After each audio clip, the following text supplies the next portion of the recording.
Hey guys, once again, thanks for watching. This is just a very quick and thorough forearm, wrist, hand, and grip workout at the end of my upper body session.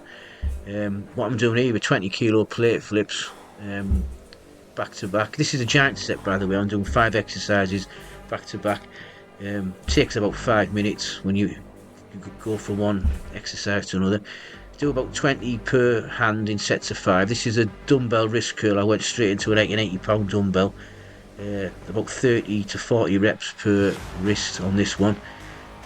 It's not particularly heavy. I've done 150 pound wrist curls before, but I just felt that doing them that heavy was more of a strain on the actual joint than the actual muscle. The idea really is to get like a massive pump and just maintain all facets of grip, which is like flexion, extension, crushing grip, supporting grip, that type of thing.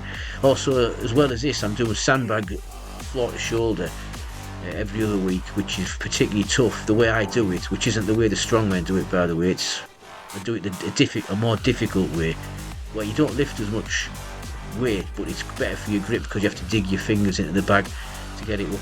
If you watch my videos on that, you'll see this is a wrist roller, straight from the wrist curl, the wrist roller, flexion and extension. This is extension. I'm always careful to do the flexion and extension before I do my actual crushing grip, like the captains of crush, for example, because that weakens you actually. Doing the captains of crush first would weaken your ability to extend your grip temporarily. These are kettlebell blob grips, upside down kettlebell. That's about it is a 16 kilo kettlebell. Very difficult to get your hands around. You're limited by your hand size, of course, but it's still a great workout just to grip it and hold it statically. Forearms get pumped, hands get pumped, especially after the plate flips and the wrist roller and the wrist curl. Next to them you can see the captains of crush grippers, which I do. I've got up to 2.5 before when I've specialised on them, closed at 2.5 captains of crush. I felt going any further than that would be too much specialisation, which would take away from other areas of training that are far more important, like deadlifts and things like that. But I knock out between 10 and 20 repetitions with this, the number 1 captains of crush. Then I rotate the exercises again. It takes about 5-8 minutes non-stop, and it's a great workout once a week. That's all I need to do it. So I also do the obvious deadlifts, pull-ups, rows, etc., dumbbell curls. So it's quite a lot of grip work actually. I will say though that the best way to actually develop grip strength is through manual labour.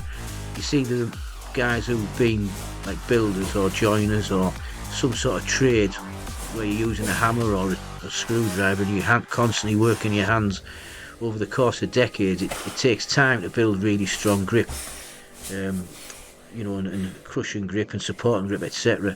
I mean, the plate flips, for example, I go to gyms and it's like a big deal if someone can do it. In all honesty, I've been able to do that, flip 20 kilo discs like that since I was like a teenager. Because I got my initial grip strength from working on a farm. We used to deliver 2 tons of potatoes in 20 kilo sacks, and once we'd loaded them on by hand, there was no forklift truck, and delivered them. We used to deliver them like 2 tons a day in 20 kilo sacks by just picking the end of the sack of potatoes, which is like twisted with like some wire around it to stop it from opening up. We'd pick it up by the actual top and just grip it and carry it, one in each hand, like a farmer's walk, but with grip strength, into the shops and restaurants where we would deliver them to.